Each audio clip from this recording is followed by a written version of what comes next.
everything is cyclical, everything changes. Nature is like our greatest teacher, and that can be, found in the littlest of things like a houseplant. That's Eliza Blank, founder and CEO of the Sill. And this is Make Yourself at Home, the podcast that takes you into the homes of people you admire to show you a side you don't usually get to see.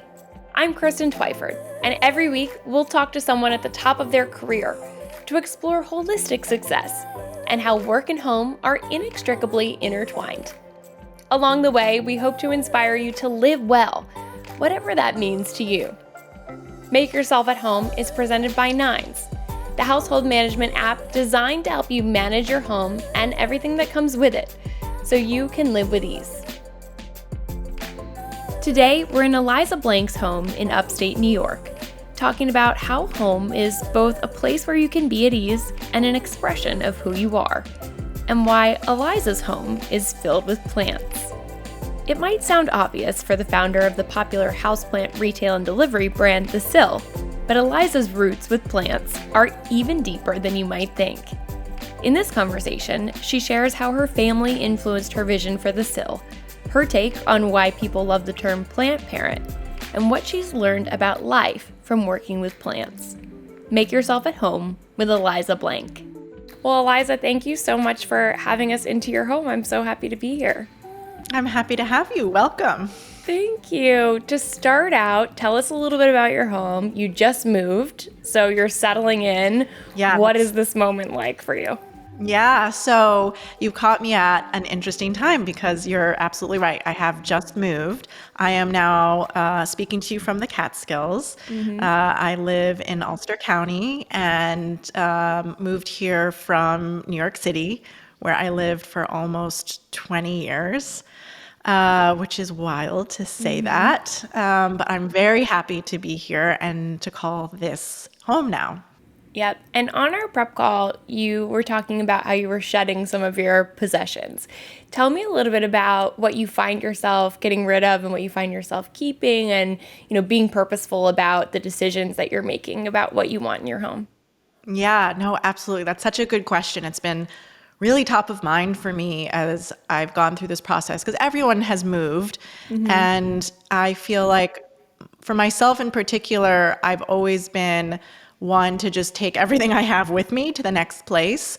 And so this is a more significant move than I've ever made in my adult life. And so it gave me an opportunity to finally really consider almost every single item that I was bringing with me and what purpose it served in my life and whether it really served a purpose in my current life. Because as you can imagine, the things you need in New York City are not necessarily the things that you need living in the Catskills, including 4-inch high heels.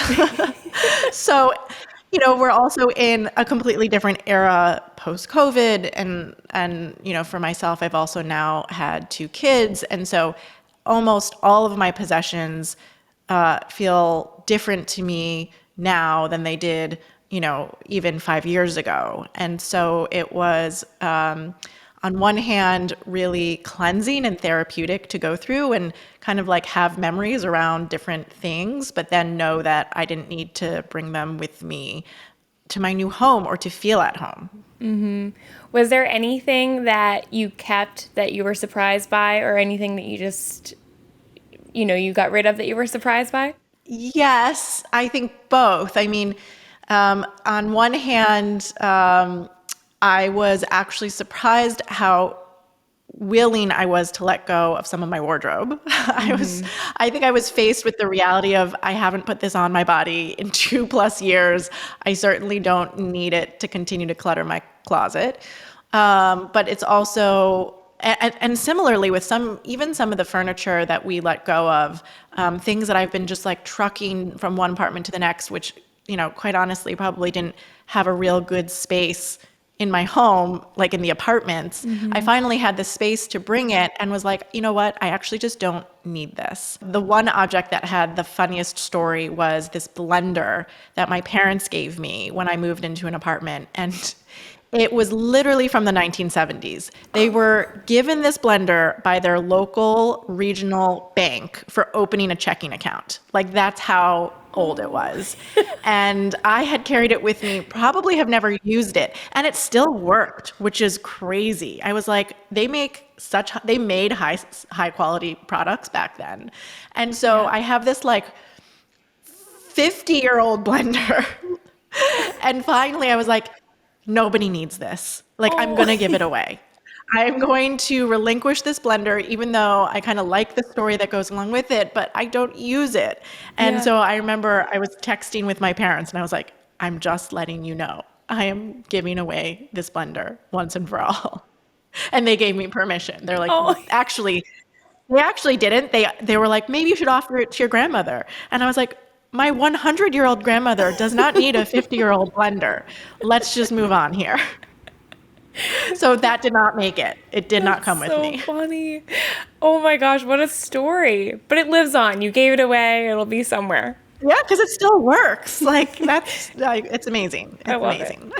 It. Tell me a little bit about what home means to you.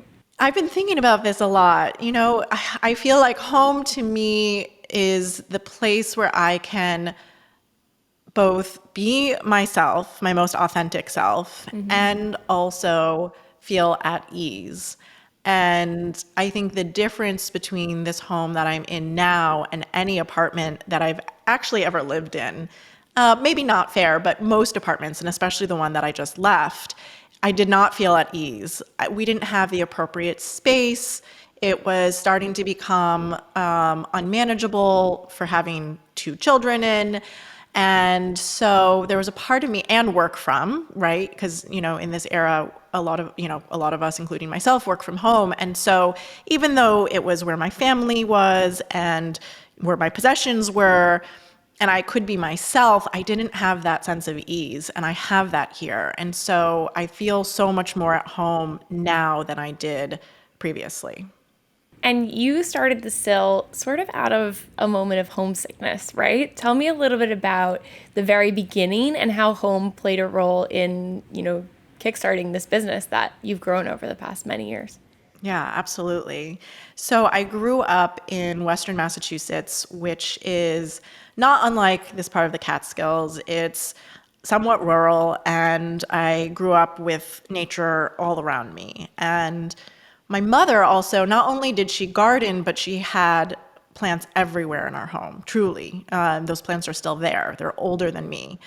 And so when I did move to New York City and I moved for school, I felt really detached from nature and from home. And I knew I liked the city. I loved the energy of the city. I loved the environment and the people and the kind of just everything it had to offer. So I think I knew instinctively that I wanted to make New York feel like home, or be my home and feel more like home. And so I set out to get houseplants for my very first apartment, and it felt impossible. I was going to, you know, Home Depot on 23rd Street. I was going to the bodega. I was buying up plants that were probably not even remotely appropriate for my apartment. And then having challenges getting all of, you know, the potting soil and the planters and, you know, things up into my teeny tiny 6th floor walk up where my windows like were facing brick walls, literally. So I killed a lot of plants.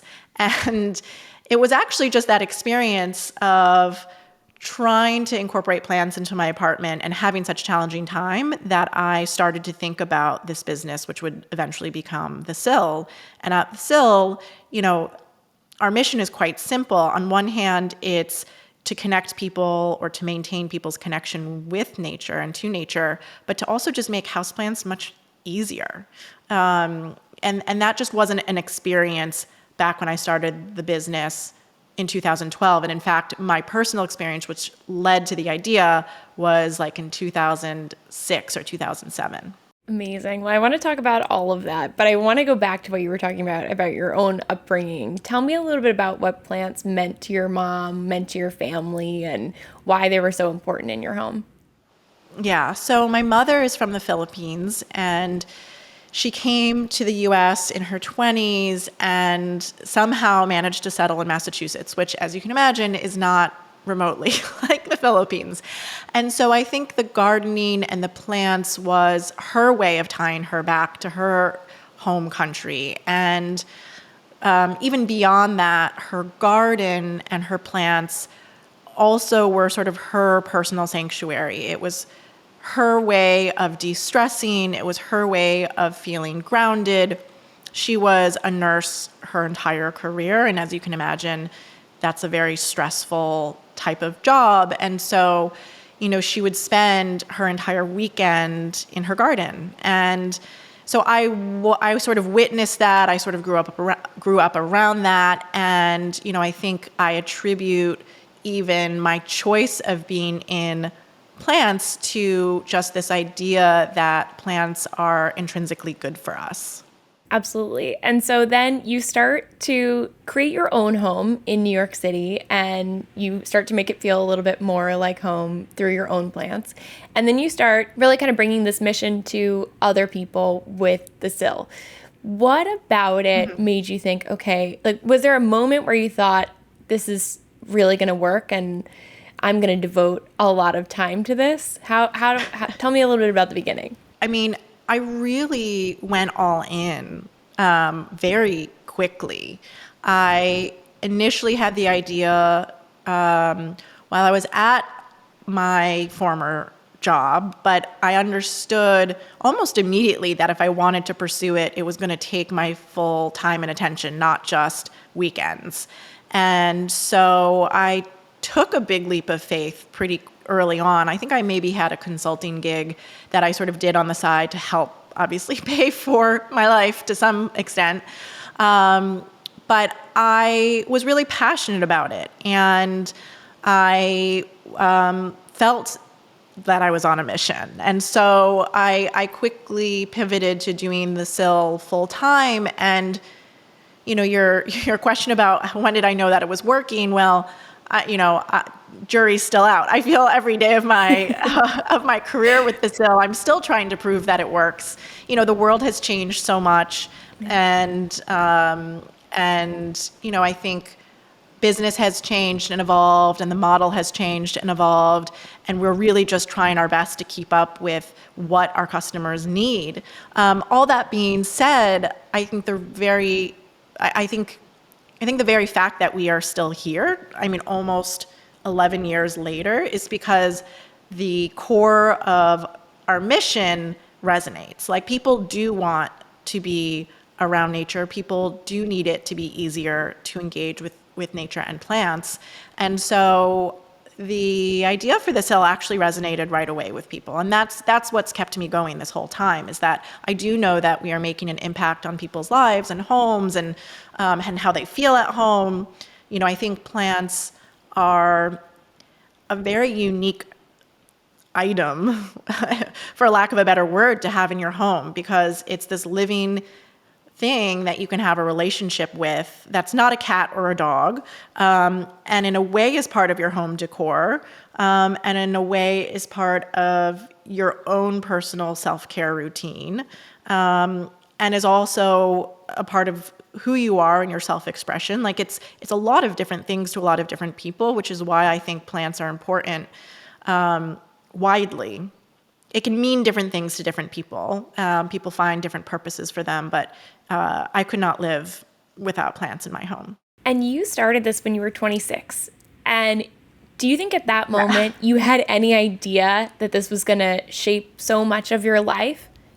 No, I when you're 26, I don't know that you or maybe it was, me, I had the privilege of not thinking so far into the future, but I had no concept that this was going to be the next, 10 plus years of my life. I don't think that would have turned me off, knowing that that was going to be the case, but I just don't even think I was thinking about that. I knew I was excited by the idea. I knew that I was, overwhelmed in a good way with all the things that I could do. Mm-hmm. And so I just kind of was doing. Like, I was just so caught up in the presence of running the business that I wasn't even really thinking about it. I wasn't thinking, oh, I'm going to get married. Oh, I'm going to have kids. Oh, I'm going to move. I wasn't even there yet in my head. I was just like, this is amazing, and I want to do this every single day of my life. Yep. And in the beginning, were you renting it out of your home? I know you also had some borrowed office space. But Yeah, I mean, if I think about it, like I had the smallest apartment as one does in New York City. So I had plants in my home. I was working out of borrowed office space from my brother, and his office was full of plants. I mean, it was silly, honestly. It was ridiculous. And I had like all of these little like like greenhouses that you could like buy like from Lowe's, like these little like home greenhouses before we had like any commercial equipment. Like it was very scrappy. That's how it was like the definition of scrappy. how did your family feel? You were carrying on this family legacy and then bringing it into this very high-tech modern world of, delivery and figuring out how to make all those logistics work. Yeah, it's funny because I used to tell my mother that when she retired, she should open a flower shop because I knew how much joy it brought her. And in my mind, that felt a little cliche, but almost like the right thing to do. It's like you've gardened your whole life. You're going to retire eventually from this like very intense career. And like, why wouldn't you do that? And I think for my mother, she's like, well, because I want to stop working. And so I am going to retire and then just spend time in my garden. And then it turns out that I sort of did that. I instead not retired, but opened the plant shop. And so I think my parents were supportive, but certainly, I don't want to say, I guess they were skeptics about the whole thing. I think they didn't really understand how strongly I felt this vision for this business, but they were always supportive, which is great. Not everybody has that. And so I just did it. And I sort of said to myself, if it doesn't work out, I'll go get a job and that's fine. I was 26. I had worked for, I don't know, maybe I guess 5 years. So I had a little bit of experience and I knew I could go get a job if I had to. And so that was what I sort of told my parents. And they said, okay, do it. Awesome. I mean, it's been really wonderful now to credit my mother and my grandmother and kind of this, to your point, just that this generational lineage of gardeners to say like, that's who inspired me. Yeah. And you mentioned how committed you have been to this from the beginning. And you started with your own savings and you bootstrapped your way to $1 million in revenue, which is amazing. Now, when you think about your sense of commitment, what was it that made you so dedicated to this? I mean, I think on one hand, it was the novelty of it. I was young and excited to be an entrepreneur and sort of make my own decisions and have my own vision and sort of see that through. I also think it was really understanding very immediately the impact that plants could have on people's lives. I was lucky to have a few customers who shared really amazing stories about their experience with plants. And I think I just carried that with me as a responsibility early on. But I just loved it. I think I'm a problem solver. I enjoy working. And so it was, I think for all those reasons why I was able to just jump in and stay focused and sort of figure out, what that was going to look like for me. Yeah. When you were a kid, what did you picture for your life? Do you think you wanted to be an entrepreneur, or do you think you would have been surprised at where you ended up in sort of every aspect of your life? I think, it's hard to say, but I will say this. I was always really decisive as a kid.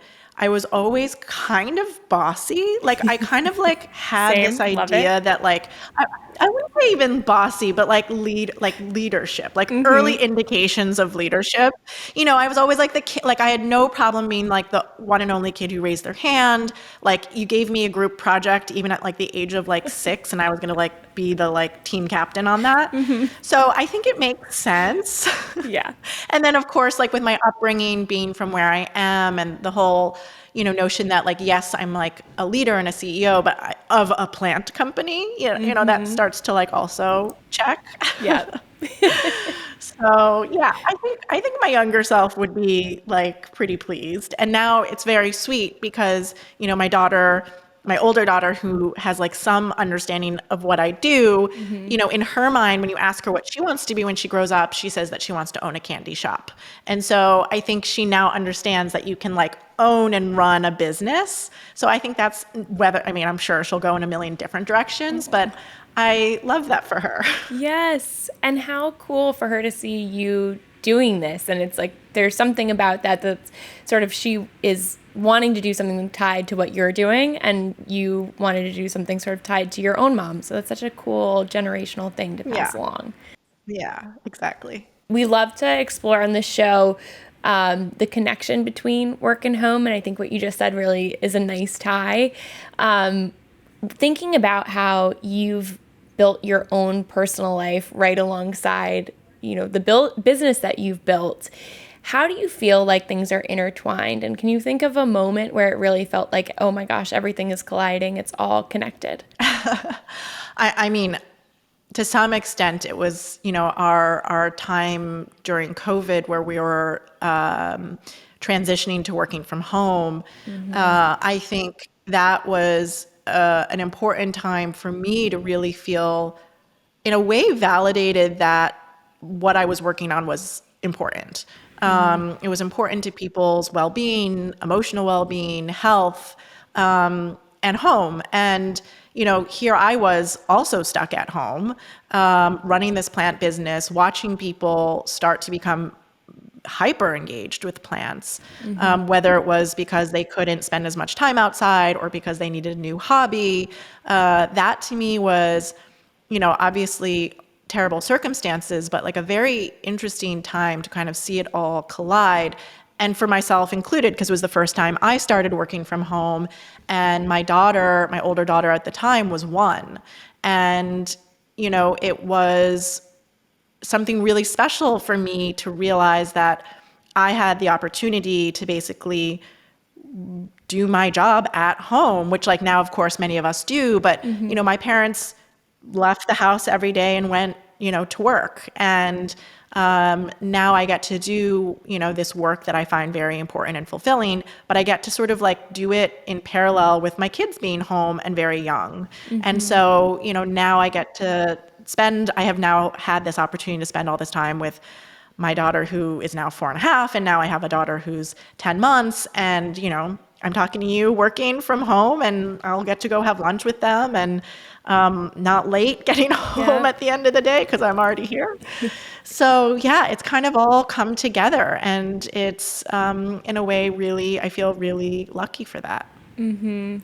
And I do think that COVID really kind of fueled people's love of plants. And one thing I love about the Sill is you have this tagline, "Welcome to Plant Parenthood." And I think there is sort of this, it's a trend in a way, but it is also, something that goes back to your grandmother and your mom. But why did you guys choose that tagline? And tell me a little bit more about what you've noticed about people and how they're starting to incorporate plants into their home. During COVID and post-COVID, there's sort of this very personal tie now. Yeah. Well, so it's so interesting. So we sort of have 2 taglines, that is. So we have plants make people happy, which is how we started the business. And you'll see that, on our store windows or sometimes on our homepage.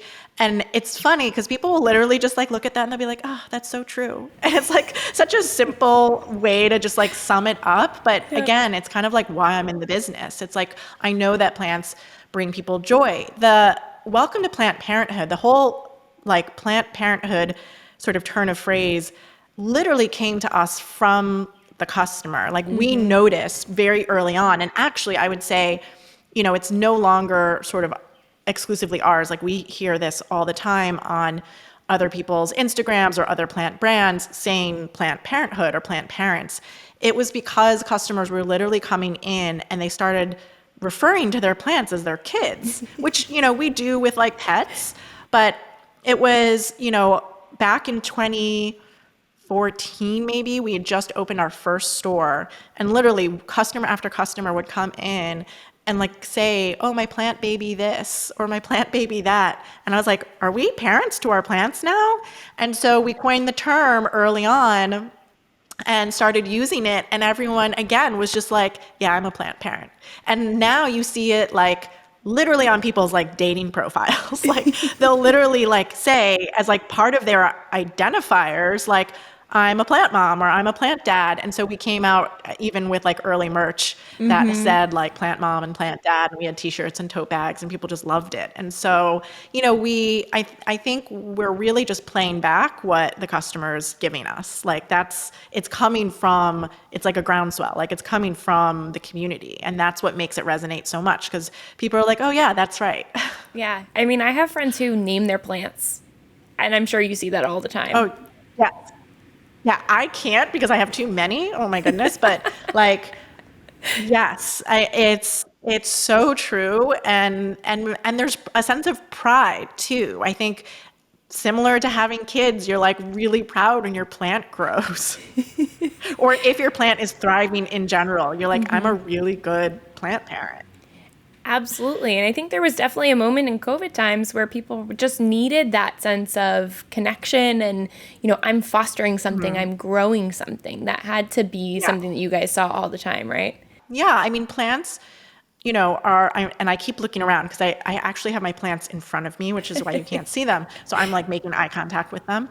I think it's a really reciprocal relationship, right? Yeah. Like you give a little, you get a little. Like, you know, you are getting something from these plants. Like, I mean, physically, like literal oxygen. But also, I think to your point, it's like you are feeling like you are taking care of this thing, and you're in a, you know, you're figuring them out, you're like learning about each other. I mean, I don't know, but it was one of those things. I mean, I know a lot of people, you know, you see these memes now, it's like, I can't go out, I have plants, you know, like it's like an actual thing that you can care about and spend time with and spend time, you know, on, and it's great.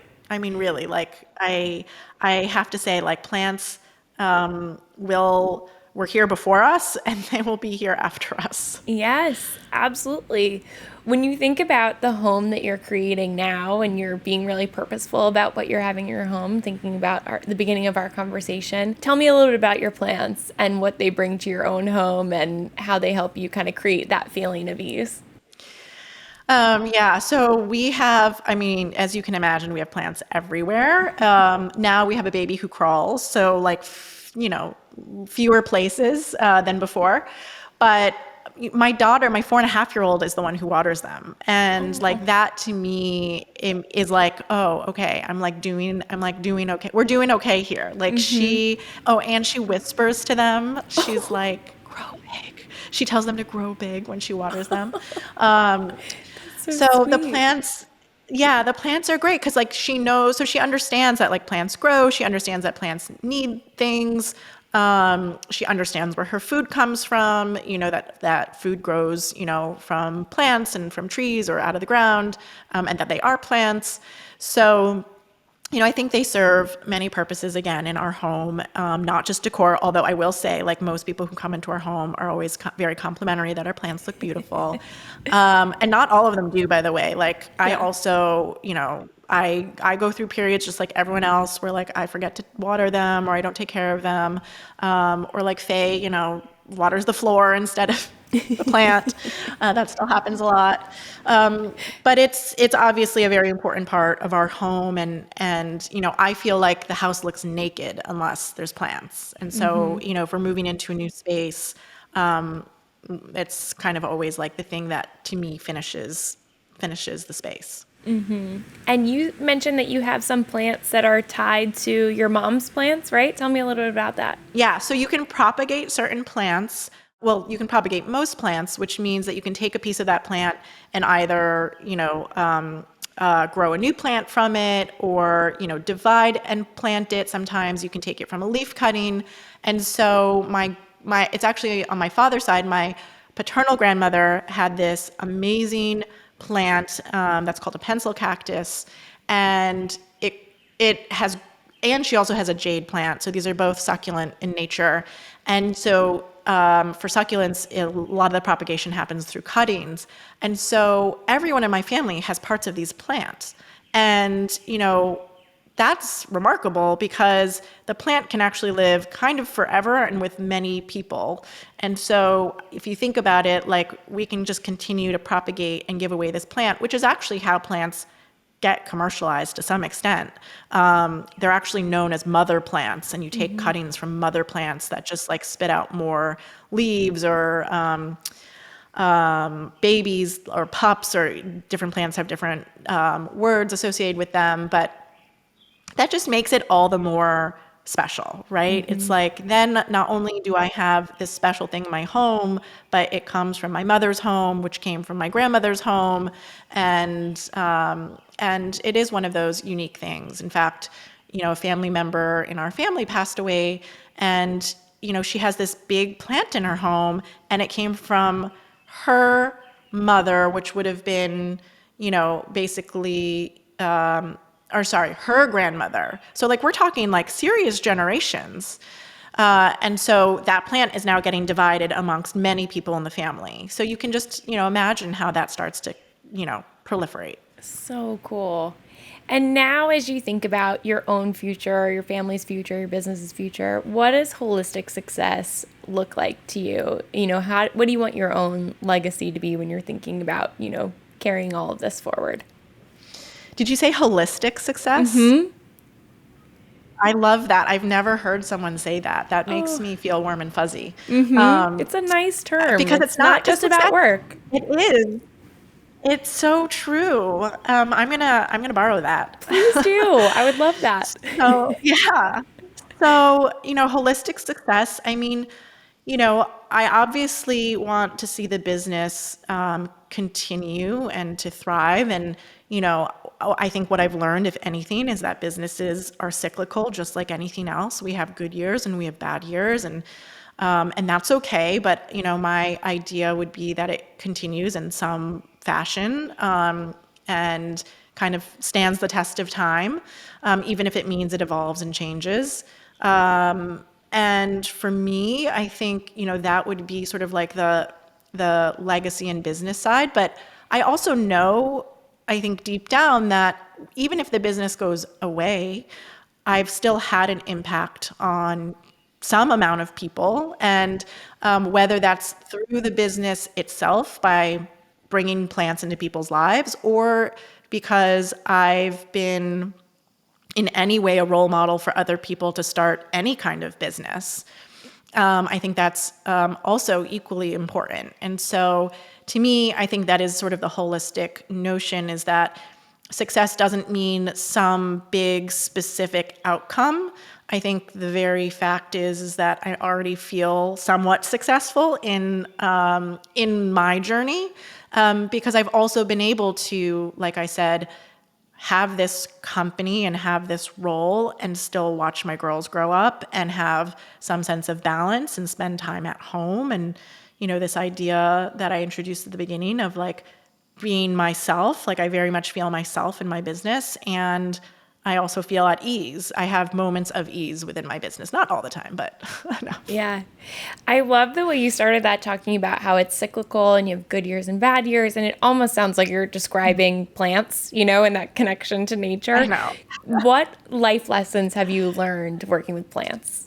I mean, all of them. I mean, it's so true. It's like sometimes we joke, we use a lot of plant puns at the Sill, but I mean, truly, like you can learn everything from nature. And I think when people are, suffering, oftentimes it can be linked to the fact that we forget that we are a part of nature, and that nothing is constant, and that everything changes. And those are the things that we learn from plants and nature, is that everything is cyclical, everything changes, and we're constantly sort of in sort of like this symbiotic relationship with the things around us. Like we're both dependent on and in conflict with the things that surround us. That's what nature is. But really everything in nature wants to survive, and they have all of their own unique mechanisms to try and do that. So I would say nature is like our greatest teacher, and that can be, found in the littlest of things, like a houseplant. Yeah. And to drink water. Like, that's the other thing. That's the That is last thing. such a good one. I Stay recently heard a tip hydrated. Stay that you should hydrated. drink water, like a glass of water, as soon as you wake up before you do anything else. And I've been following that, and I buy into it. Yeah. Yes, absolutely. I always remember when I'm watering my plants, I'm like, I should also water myself. I need a glass of water. That is a good tip. I love it. Yeah. Well, I want to get into our lightning round of fun questions. Thank you so Yes. much. This has been such a fun conversation and so meaningful, and I really appreciate it. So thank you for having us. Oh, for me too. The first question I want to start with feels like an obvious one. What's one plant you love in your home? Oh, that's a tough one because I love all my plants. I have. Notice I didn't say your have- favorite plant, because I it's know. just talk about one, because it's too hard to pick a Okay. favorite, I'm sure. I know. They're children after all. So I have this beautiful, very large monstera, which is a crowd favorite. A monstera is a very popular plant for us. But I love it because, one, I've had it for a very long time, and it's quite large. So a monstera has these like big heart-shaped leaves that split. So some people call it like a Swiss cheese plant. And it's just like every single time that happens, which is like with decent frequency, you're just like, nature's so cool. It's just one of those plants that just like reminds you that like nature is very cool. Yes. What do you think is an underrated plant? Ooh, that's a good one. A snake plant is an underrated plant. I think a lot of people like attribute it to sort of like the 70s and like your grandma's house. It's kind of retro. It's kind of made a bit of a comeback, but it is exceptionally easy to take care of. It can tolerate low light, and it's very good at filtering toxins from the air. So it's like a winner. Love that. What's one thing you remember loving about your childhood bedroom? Oh my goodness. So my childhood bedroom is lime green, which I chose, and I am like still surprised that my parents like let me paint it that, and it's still lime green. Like I am almost 38 years old, they never painted it back. So I think that just like makes me smile. So obviously I had an affinity for green early on, and also reflective of how supportive my parents are, that my bedroom at home is still lime green. I love that. That's a good answer.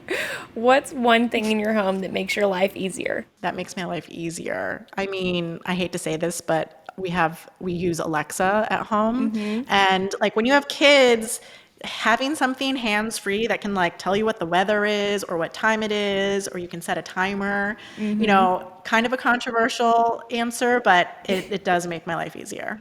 I get it. What's one household chore that you enjoy and one that you try to avoid? I actually like cleaning the house. It gives me like great satisfaction.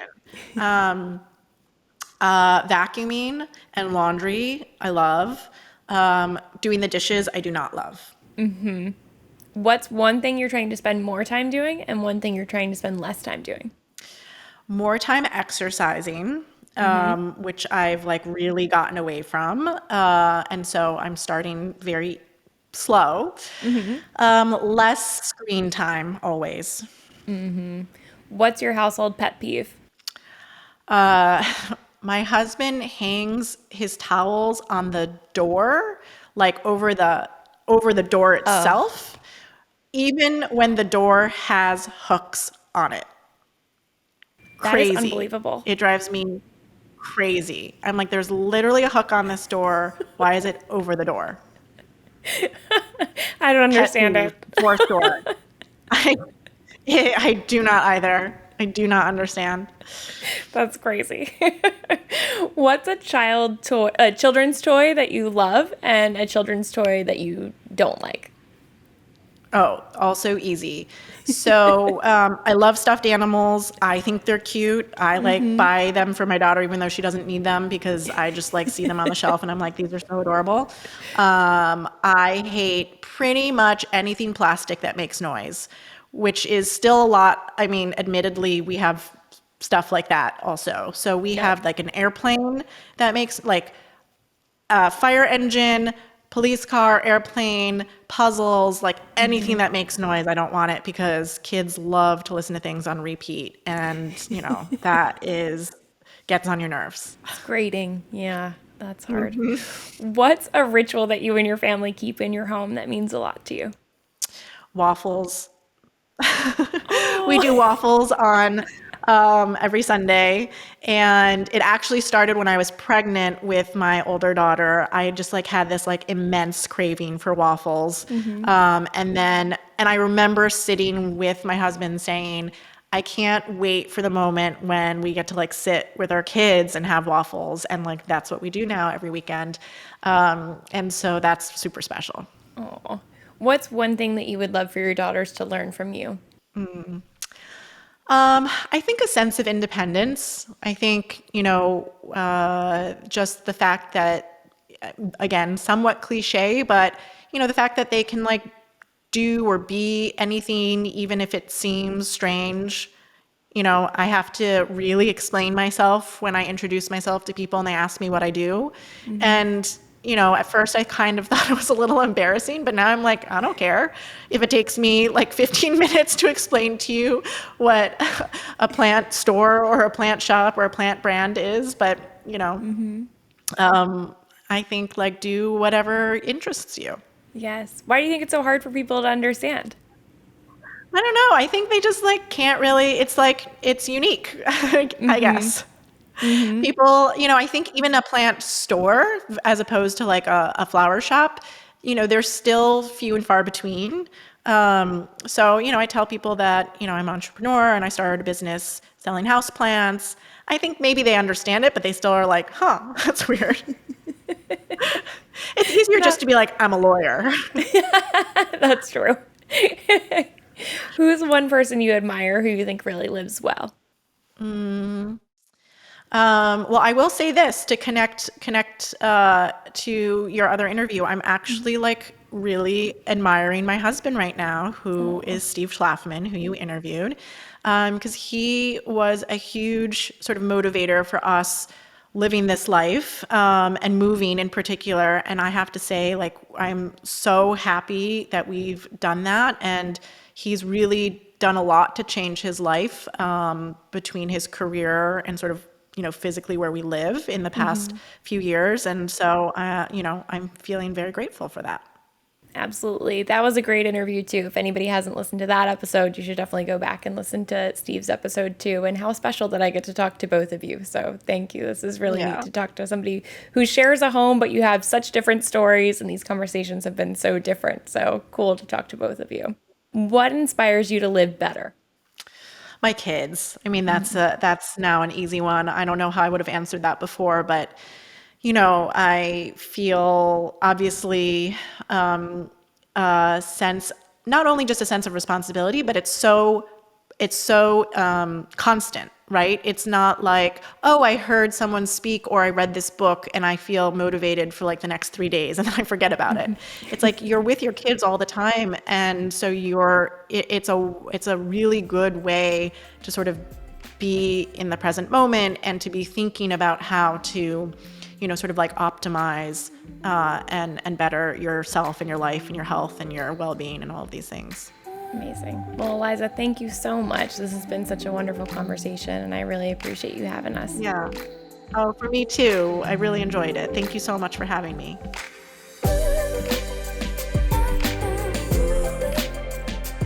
Thank you to Eliza Blank for joining us today. Follow along with Eliza on LinkedIn and at the Sill on Instagram. I'm Kristen Twyford, and if you enjoyed our conversation, I hope you'll subscribe to Make Yourself at Home and leave us a review. Make Yourself at Home is presented by Nines, household management software that helps you manage your properties and everything that comes with them, so you can make the most of your time at home. Learn more at ninesliving.com.